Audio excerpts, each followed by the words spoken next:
விடுபடகை. கூட்டத்தில் இருந்து பரஞ்சோதி முன்னாடி வந்து மாமல்லருக்கு வணக்கம் சொல்லிட்டு, பிரபு, என்ன இப்படி செஞ்சிட்டீங்க, எங்களையெல்லாம் கதிகலங்க வச்சிட்டீங்களேன்னு சொன்னார். மாமல்லர் பரஞ்சோதியை பாசமாக கட்டி பிடிச்சிக்கிட்டு, உங்களையெல்லாம் ரொம்ப கவலைப்படுத்திட்டேன். அப்புறம் நீங்கள் என்ன செஞ்சீங்க, வெள்ளத்தால் நம்ம படையில் அதிக சேதமாச்சான்னு கேட்டார்.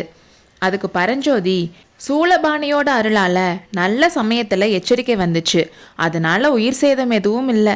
எவ்வளோ விஷயம் சொல்லணும் கேட்கணும், வாங்க பிரபு இந்த கோயிலுக்குள்ளே போய் பேசலாம்னு சொல்லி 2 பேரும் கை கோத்துக்கிட்டு உள்ளே போனாங்க.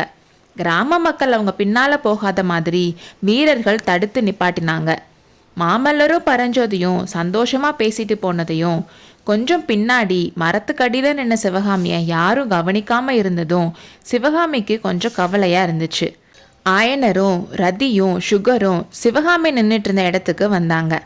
இனிமேல் நீங்கள் தான் என்னோட நண்பர்கள்னு சொல்கிற மாதிரி ரதியையும் சுகரையும் சிவகாமி தடவி கொடுத்தா. இவங்க எல்லாரும் மடத்துக்கு போனாங்க. போகிற வழியில் கிராம மக்கள் பேசினது சிவகாமியோட காதில் விழுந்துச்சு. பல்லவகுமாரர் இப்படி நம்மளை ஏமாத்திட்டாரேன்னு ஒருத்தர் சொன்னார். நான் தான் அப்போவே சொன்னேன்ல, முகத்தில் ராஜகலை தெரியுதுன்னு, சிற்பியோட முகமா அதுன்னு இன்னொருத்தர் சொன்னார். அப்பாவை போல மகனும் வேஷம் போடுறதுல கெட்டிக்காரர் போலன்னு இன்னொருத்தர் சொன்னார். ஆயனர் குடும்பத்தை காப்பாத்துறதுக்காக வெள்ளத்தில் மாட்டிக்கிட்டாராமேன்னு ஒருத்தர் கேட்டார். என்னதான் மரியாதை இருந்தாலும் இவ்வளோ தூரம் போயிருக்கக்கூடாது, ஏதாச்சும் ஆபத்து வந்திருந்தா பல்லவ சாம்ராஜ்யத்தோட கதி என்ன ஆகுறதுன்னு ஒரு குரல். மாமல்லரை விட பரஞ்சோதி பெரிய வீரராமே. அதெல்லாம் இல்லை, 2 பேரும் சமந்தான். யார் சொன்னா? மாமல்லருக்கு சமமான வீரர் இந்த உலகத்திலே கிடையாது. பரஞ்சோதியை சக்கரவர்த்தி போர்க்களத்துக்கு கூட்டிட்டு போனனால அவரோட வீரம் பற்றி தெரிஞ்சுது. மாமல்லர் முதலா புள்ளலூர் சண்டைக்கு தானே போனாரு. அங்கே பரஞ்சோதி இருந்த இடம் தெரியாமல் போலையா? அவங்களுக்குள்ள வித்தியாசமே இல்லையா, அவ்வளோ நெருங்கிய நண்பர்களாம். நாமையே அவங்கள பிரித்து பேசணும். எது எப்படியோ இருக்கட்டும், 2 பேரும் நம்ம ஊரில் விருந்து சாப்பிடாம போகக்கூடாதுன்னு நிறைய பேச்சுக்களை கேட்டுட்டே சிவகாமி மடத்துக்கு போய் சேர்ந்துட்டா. அவளோட மனசில் பெருமையும் கஷ்டமும் மாறி மாறி வந்துச்சு.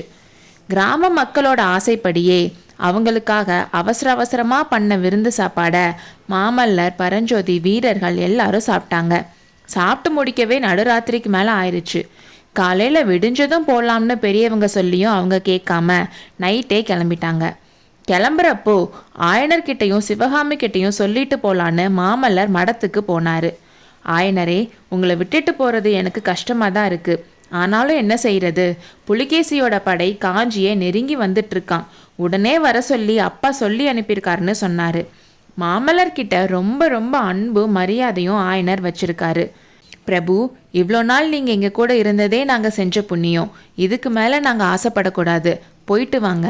உங்களை வழி அனுப்ப நதிக்கரை வரலாம்லன்னு கேட்டார். அவ்வளோ தூரம் வரணும்னு அவசியம் இல்லை, உங்களுக்கு விருப்பம் இருந்தால் வாங்கன்னு சொல்லிட்டு மாமல்லர் சிவகாமியை பார்த்தாரு. அவள் வேற பக்கம் பார்த்துட்டு இருந்தான். ராத்திரி நேரத்தில் வராக நதியில் ரெடியாக நின்றுட்டு இருந்த படகுல மாமல்லர் பரஞ்சோதி எல்லாரும் ஏறிக்கிட்டாங்க. கரையில் மற்ற எல்லாரும் நின்றுட்டு இருந்தாங்க. காலையிலேயே எங்கேயோ போன குண்டோதரன் அப்போ தான் ஓட்டமாக வந்து அவனும் கரையில் நின்னான். நதிக்கரையில் மாமல்லர் சிவகாமி கிட்ட பேசுறதுக்கு சரியான டைம் கிடைக்கல.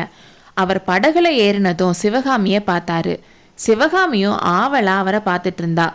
அவரோட உதடுகள் சிவகாமி கிட்ட ஏதோ சொல்ல துடிச்சிச்சு, ஆனால் வார்த்தையே வரல. அப்போ பரஞ்சோதி விடுபடகைன்னு சொன்னாரு.